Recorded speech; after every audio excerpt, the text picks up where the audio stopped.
Bienvenido a Hora de Estudio Bíblico con nuestro maestro el Dr. Lehman Strauss. Este estudio es el resultado del tiempo personal con el Señor, el ministerio pastoral y la experiencia en conferencias bíblicas del Dr. Lehman Strauss. Él nos instruye y alienta con la enseñanza de la palabra de Dios. Ahora, el Dr. Strauss. Muy bien, muchas gracias. Abra por favor su Biblia en Romanos capítulo 7. Estamos en esta porción maravillosa de la palabra de Dios, pero al mismo tiempo difícil de entender. Les cuento que alguien me preguntó el otro día qué libros recomiendo en cuanto a la epístola de Romanos. ¿Qué comentarios puedo recomendar? Bueno, hay varios. Tengo una biblioteca bastante grande y creo que uno de los más utilizados por los estudiantes es Romanos versículo por versículo de William Newell. También de años atrás tenemos los escritos del Dr. Roy Lauren. Su comentario se llama Romanos, donde comienza la vida. Y para el que sabe griego, W. E. Vine escribió un maravilloso comentario versículo por versículo. Otro de los comentarios antiguos estándares es el de el Dr. Charles Hodge. Creo que ese le va a ser de utilidad. También el Dr. Herman Hoyt, que fue presidente del Seminario de la Gracia. Él escribió un libro titulado El primer estudio teológico en Romanos. Y después, el hombre que precedió como pastor al Dr. Lehman Strauss en la iglesia Highland Park en Michigan, William Coleman, escribió un libro muy bueno en cuanto a la epístola a los romanos, titulado La Catedral de la Verdad Cristiana. Bueno, esos son solo algunos de los tantos libros comentando Romanos que tengo en mi biblioteca, y además conozco muchos más que existen y están en las librerías. Pero creo que el hombre que más ha hecho para hacernos comprender la epístola a los romanos años atrás es el Dr. Martin Lloyd-Jones. Y en ocasiones muchos de sus comentarios yo cito a lo largo de nuestros estudios. Bueno, mis amigos, abran por favor sus Biblias en Romanos 7. Quiero recordarle la importancia de familiarizarse con esta porción de la Escritura.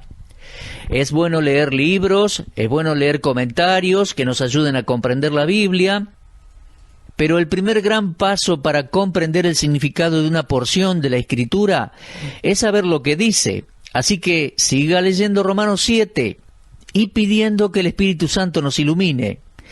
Bueno, en nuestro último estudio nos quedamos en versículo 7 del capítulo 7 de Romanos. Desde allí vamos a avanzar, pero antes vamos a orar a Dios. Dios, gracias por este espacio radial, gracias por este tiempo para estudiar la Biblia y compartirla con nuestros oyentes. Señor, ilumínanos en el correcto sentido de tu palabra. Ilumina a los jóvenes, a las familias, a los matrimonios, a las personas mayores. Necesitamos entender y aplicar tu palabra, creerla y vivirla. Háblanos, Dios, por favor, te lo pedimos en el nombre de Cristo. Amén. Les decía que en nuestro último estudio nos quedamos en capítulo 7 y versículo 7 de Romanos. Cuando uno se fija en comentarios y estudia la historia de la interpretación, o los intentos en interpretar la epístola a los romanos, encontrará que este capítulo en particular es el que ha levantado mucho desacuerdo, porque muchos se han preocupado por una o dos cosas en el capítulo. Es por eso que debemos familiarizarnos bien con lo que dice y con el contexto. Y para eso uno tiene que constantemente regresar al capítulo 5 o releer el 6 y también después releer el 7. Pablo está tratando el tema de la santificación, así que aquí en el capítulo 7 continuamos con lo que el apóstol ha estado diciendo en los versículos anteriores. En Romanos 5:20 subrayó que la ley se introdujo. Luego en el 6, versículo 14, dijo que el pecado no reinará, no tendrá dominio sobre nosotros, porque ya no estamos bajo ley, sino bajo la gracia. Y en este punto el interrogante sale a la luz, capítulo 7, versículo 7, preguntando, ¿qué pues diremos? ¿La ley es pecado? Y la pregunta sale a la luz a causa de lo que Pablo estaba diciendo en cuanto a la ley. Él vino diciendo que la ley no podía salvar, que la ley no podía justificar. Pero en Romanos 7, 7 al 12, él sintió que necesitaba vindicar la ley, que necesitaba vindicar el carácter y la naturaleza de la ley. Pablo no quería que ninguno piense, ni por un instante, que la ley no es importante. Así que al llegar al versículo 7, uno está listo para comenzar con esta segunda parte de Romanos 7. Ahora, la disputa, el desacuerdo, la discusión, sale a flote porque se asumió que el propósito principal de Pablo en este capítulo es el de contar su propia experiencia para dar así su testimonio. Mire, yo no pienso que eso sea lo que Pablo estaba tratando de hacer, para nada. Su objetivo aquí en el capítulo 7 no era dar su experiencia personal. Él no estaba dando su testimonio, sino que estaba tratando de dejarnos en claro lo que ha estado enseñando en cuanto a la relación del creyente con la ley y también demostrar cómo la ley jamás puede santificarnos, al igual que no puede justificarnos. Así que dice, como respuesta a la pregunta del versículo 7, dice, en ninguna manera. Eso significa que la persona que está haciendo la pregunta no ha comprendido nada de lo que Pablo estaba diciendo acerca de la ley. Él no estaba condenando a la ley, no estaba diciendo que la ley era pecado. Pablo da la respuesta a esa pregunta en el versículo 7, dice, en ninguna manera. Ahora, ¿cómo es que Pablo enseña lo opuesto a decir que la ley es pecado? Bueno, nos da dos respuestas. La primera es, yo no conocí el pecado sino por la ley. Lo leemos en versículo 7. Ahora, para entender esto, es esencial que comencemos con una declaración negativa, ya que esto puede ser malinterpretado. Pablo obviamente no estaba diciendo que en una oportunidad él no se había percibido del pecado. No, eso no es lo que está diciendo. Él no puede estar diciendo eso porque hay muchos inconversos que saben muy bien lo que está bien y lo que está mal y que dicen que ciertas cosas son pecaminosas. Uno no tiene que ser salvo para saber que algunas cosas están mal, que son moralmente malas. El conocimiento general del pecado está en casi todos. Entonces Pablo no podía estar diciendo que no tenía conocimiento alguno del pecado aparte de la ley. Lo que quiere decir es que no se había percibido de la verdadera naturaleza de pecado hasta que la ley se lo dejó claro en su interior. Él está diciendo aquí que fue la ley la que le dio un entendimiento del carácter esencial y la naturaleza y el significado del pecado. Y en cierta manera está repitiendo lo que dijo en capítulo 3, versículo 20. Por medio de la ley es el conocimiento del pecado. Es lo mismo que está diciendo aquí. La ley no puede justificarnos, solo puede darnos un conocimiento del pecado.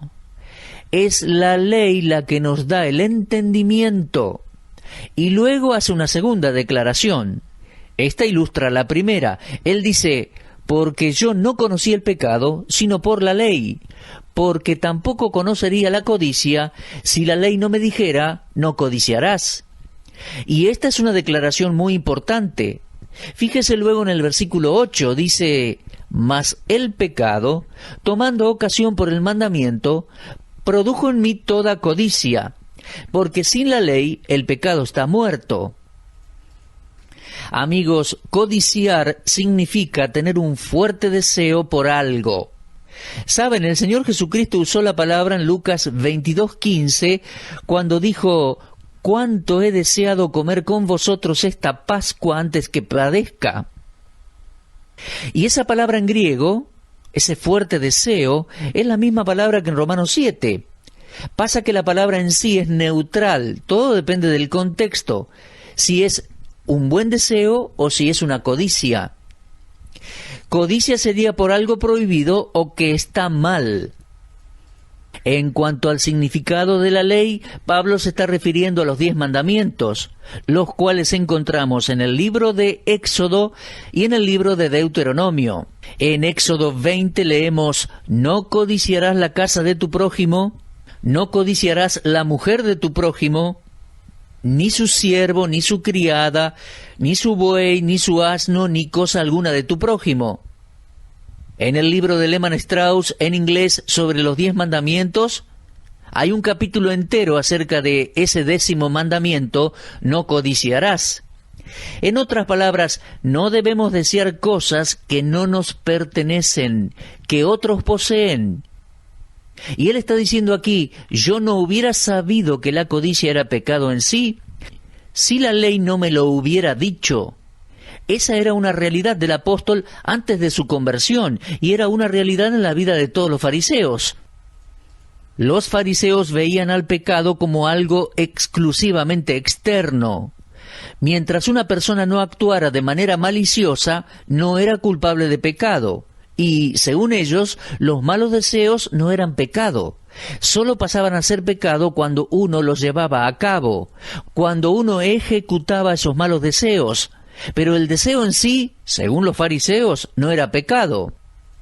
Bueno, Pablo está diciendo aquí que él nunca se hubiera dado cuenta que los deseos, la codicia, los malos pensamientos o la imaginación hubiesen sido pecado si la ley no le daba esa luz. Y vemos cómo el Señor Jesucristo lo deja bien en claro hablando a los judíos, especialmente a los fariseos, allá en el Sermón del Monte, capítulo 5 de Mateo, versículo 21. Los fariseos estaban enseñando a la gente a engañarse a sí mismos y pensaban que uno no mataba, en efecto, a una persona, entonces no era culpable de homicidio. O si uno no dormía con una mujer, no era culpable de adulterio.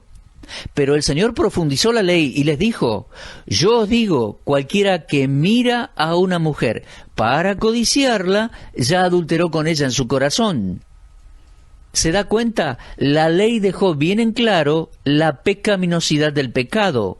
Y ese es el punto principal aquí en Romanos capítulo 7. Ahora bien, en el versículo 8 Pablo escribe: mas el pecado, tomando ocasión por el mandamiento, produjo en mí toda codicia, porque sin la ley el pecado está muerto. Pablo va a darnos una descripción del pecado. Y fíjese en una frase en particular en esos versículos. Me refiero a versículos 8 y 11. Dice: el pecado tomando ocasión por el mandamiento. Eso significa que el pecado usó a la ley como punto de partida. El pecado sacó ventaja de la ley. El pecado usó a la ley como base de operaciones. Y el pecado tiene una meta. La meta es crear en nosotros todo tipo de malos deseos. Mire, la ley en sí no es pecado, pero el pecado usa la ley como un instrumento para despertar todo tipo de codicia. Un comentarista dice que la ley no era causa de pecado, sino ocasión del pecado. Miren, aparte de la ley, el pecado no podía hacerse conocer como pecado, sino que permanecía irreconocible. Pero la ley, al prohibir cosas, le da a la naturaleza pecaminosa una oportunidad para levantarse y entrar en acción. Y Pablo está mostrando aquí cómo la ley, siendo santa, justa y buena, produce el mal en nosotros. Lo que la ley prohíbe, la antigua naturaleza está determinada a hacerlo. Martín Lutero lo puso de la siguiente manera en su comentario de Romanos. Dijo así: permítanme referirme al calor en la cal. Nadie sabe que la cal contiene calor hasta que le echan agua. Es ahí que el calor tiene la oportunidad de mostrarse. El agua no creó el calor en la cal, sino que lo manifestó. Bueno, el principio del pecado en el hombre tiene la ocasión de manifestarse al ser confrontado con la ley. Creo que una de las mejores ilustraciones es la de la conducción de un automóvil. Uno viene manejando su vehículo y de pronto lee un cartel que lo manda a reducir la velocidad. Bueno, la mayoría de las personas lo ignoran. No ven ningún peligro en particular por delante y no se desaceleran. Yo he sido culpable de eso y estoy seguro que usted también. Ahora, tenemos una ley que dice que reduzcamos la velocidad. Nosotros la ignoramos, no le prestamos atención y seguimos a la misma velocidad. Pero en el versículo 9 dice: yo sin la ley vivía en un tiempo, pero venido el mandamiento, el pecado revivió y yo morí. Antes que la ley fuera traída a su atención, Pablo se imaginó a sí mismo en un estado de deleite. Puede que se haya dicho a sí mismo: esto es vida, esto es vivir. Pero él dice que cuando el mandamiento vino a su conciencia, a su conocimiento, con su revelación del pecado y sus demandas justas, se dio cuenta que no estaba viviendo nada, sino que estaba muerto en delitos y pecados. Cada creyente puede decir lo mismo que Pablo. Cuando tomamos conciencia de nuestro estado pecaminoso, nos damos cuenta que no tenemos vida. Efesios 4:18 muestra que el incrédulo está aislado de la vida de Dios. El conocer la ley es conocer nuestro pecado, ya que por la ley es el conocimiento del pecado. Y conocer nuestro pecado es ser consciente de la necesidad que tenemos de la vida de Dios, ya que toda esperanza ha muerto. Entonces en el versículo 10, Romanos 7:10, dice: hallé que el mismo mandamiento que era para vida, a mí me resultó para muerte. La ley que fue diseñada para producir felicidad pasó a ser, sin quererlo, instrumento de muerte. Por ende, vemos una relación íntima entre la ley y el pecado. El pecado no sería lo que es si la ley no fuera lo que es. Y el pecado trae como resultado la muerte. Ya lo leímos en Romanos 6:23, la paga del pecado es muerte. Y Santiago 1:15 dice: entonces la concupiscencia, después que ha concebido, da a luz el pecado, y el pecado, siendo consumado, da a luz la muerte. En este sentido, la letra mata, nos condena, nos trae la muerte. Sería bueno que vaya en su Biblia a 2 Corintios capítulo 3. Fíjese por favor en el versículo 6. Dice: el cual asimismo nos hizo ministros competentes de un nuevo pacto, no de la letra, sino del Espíritu, porque la letra mata, mas el Espíritu vivifica. Ahora fíjese en el versículo 7. Si el ministerio de muerte grabado con letras en piedras, ¿lo leyó? Está hablando de los mandamientos. Y dice ministrar muerte.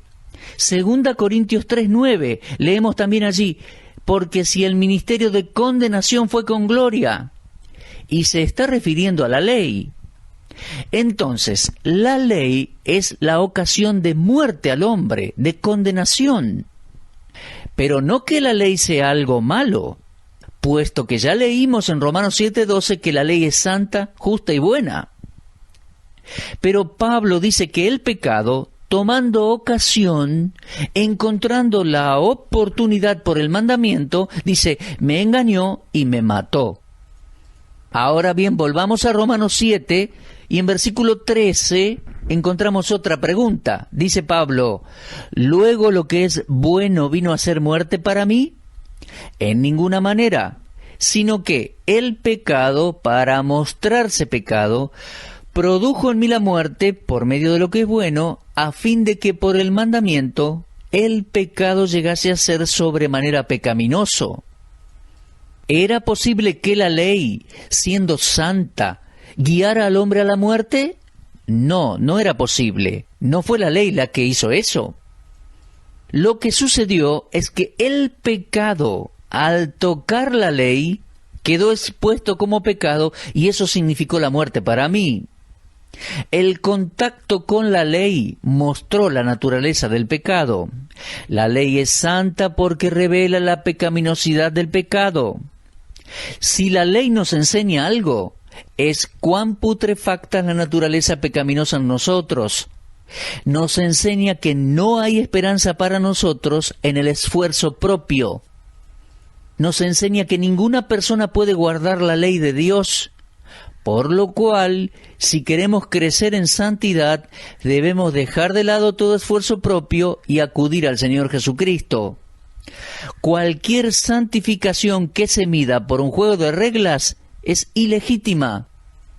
La santidad producida por la carne no es la santidad que Dios imparte por su gracia. El doctor Barnhouse dijo: ¿es mejor tener un momento de santidad que venga solamente de la gracia que una vida de santidad falsificada, efecto de una apariencia externa atractiva, pero que no es aceptada por Dios?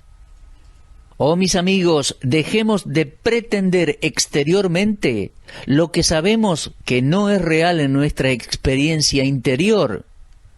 Cada ser humano necesita al Salvador, y de la manera que necesita al Salvador para su justificación, también lo necesita para la santificación. Fuimos unidos a Cristo, con Cristo. Bueno, entonces vivamos en comunión con Él. De esa manera el Señor opera nuestra santificación. Somos del Señor para llevar frutos en el poder del Espíritu Santo. Bueno, mis queridos oyentes, Dios mediante, vamos a continuar con esta serie de estudios en Romanos capítulo 7 en nuestro próximo programa. Por favor, repase la lectura de este capítulo, meditándolo y pensándolo, orando que el Espíritu de Dios nos dé entendimiento en todo. Entonces, será hasta nuestro próximo encuentro, en este mismo horario y lugar de encuentro. Muchas gracias por seguir nuestros estudios bíblicos. Usted estuvo escuchando Hora de Estudio Bíblico con el maestro el doctor Lehman Strauss.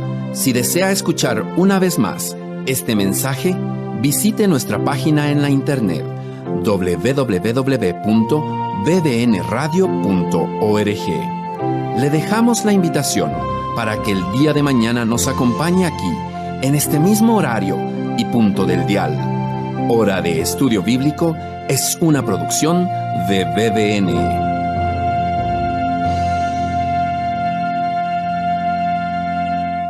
BBN, Red de Radiodifusión Bíblica, es el nombre de nuestro grupo en Facebook. Anímese y forme parte de nuestros seguidores en esta red social. Para esto ingrese a nuestro sitio oficial en internet www.bbnradio.org.